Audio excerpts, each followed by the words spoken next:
to continue to fight back. Thank you. Senator. I recognize the distinguished gentleman from Illinois, Mr. Garcia of the Judiciary Committee.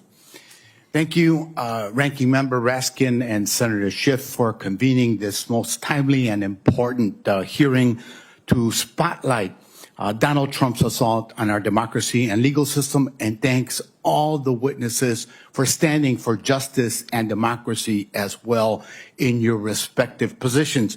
As an immigrant and an organizer who hails from Chicago, who's fought for civil rights and against machine politics for decades, I understand that the rule of law has always been a work in progress in our country. Even before Donald Trump entered the political arena, many immigrants and working class people have felt that the law was written and enforced to benefit the wealthy and well-connected at their expense too often.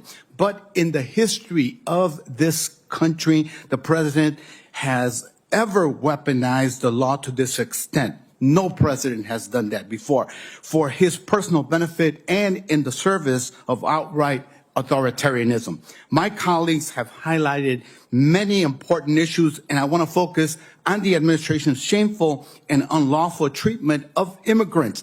There are too many abuses to name in 5 minutes.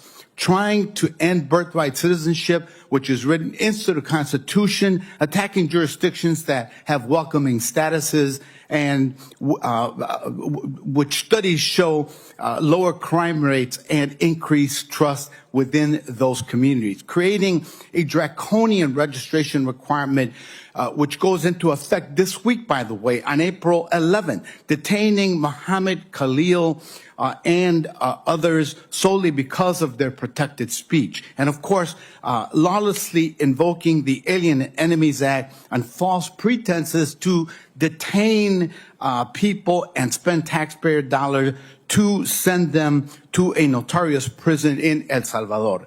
One of those people is Kilmer Abrego Garcia, a Maryland resident, father, and a metal worker, whom the administration sent to El Salvador despite Judge Boasberg's ruling and despite a 2019 court order specifically prohibiting him from being removed to that country because of the risk of persecution. Last week, the administration admitted that its removal of Mr. Abrego Garcia was a mistake. At a hearing on Friday, a senior career DOJ official, Erez Raveni, expressed frustration that the Trump administration had taken these actions and produced no evidence that Mr. Abrego Garcia is gang affiliated or that his removal was justified. The judge then ruled that the treatment of Mr. Garcia was shocking and illegal and ordered his return to the U.S. But instead of following the law, Attorney General Bondi suspended Mr. Raveni, and after the Fourth Circuit refused to block the judge's order, the DOJ has now asked the Supreme Court to step in, and it will. A ruling has not been entered yet on the merits of the case. In a sea of authoritarian lawlessness, this case stands out. So I want to ask you, Ms. Young, in your experience and based on public reporting, do you think Mr. Raveni's actions warrant suspension? Absolutely not.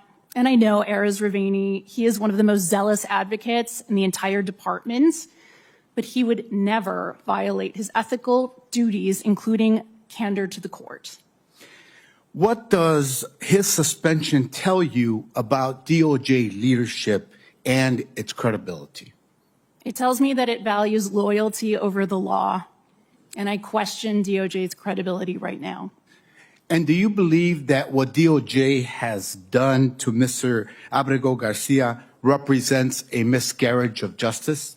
I am not going to comment on a legal question like that. I understand. Thank you for that.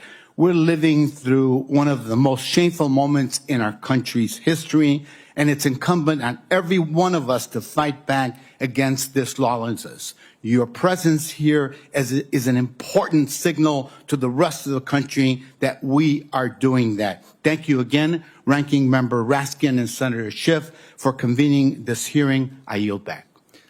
Thank you,